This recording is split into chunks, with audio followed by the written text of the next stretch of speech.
ہم اپنے بچوں میں اللہ تعالیٰ سے محبت، اللہ تعالیٰ سے تعلق کو کیسے بڑھا سکتے ہیں؟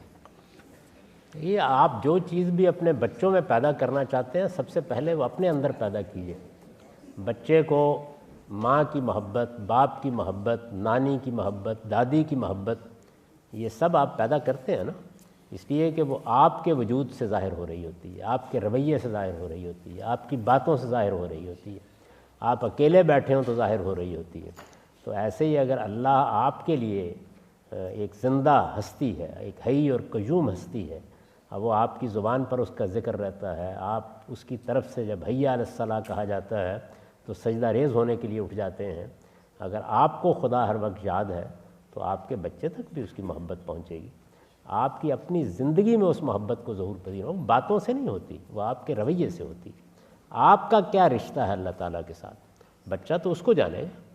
اگر اللہ آپ کی زندگی میں ہے، اگر اس کا ذکر آپ کی زندگی میں ہے، اگر اس کی یاد سے آپ کا دل معمور ہے، اگر اس کے ذکر سے آپ کی زبان تر ہے، اگر آپ کی پیشانی سجدہ ریز ہونے کے لیے بیتاب رہتی ہے، تو بچہ بھی اللہ کی محبت سے سرشار ہوگا۔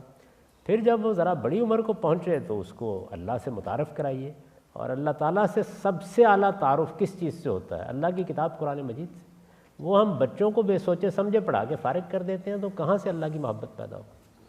تو اللہ کی محبت قرآن مجید کے راستے سے پیدا ہوتی ہے، اور پھر وہ پختہ ہوتی ہے۔ جیسے میں نے ابھی آپ کو بتایا کہ قرآن مجید کوئی معمولی چیز نہیں ہے، اپنے آپ کو بھی تیار کیجئے اس کے لیے، اور بچوں کے بھی، کہ وہ قرآن مجید کو اس معیار پر دیکھیں کبھی پڑھ کے۔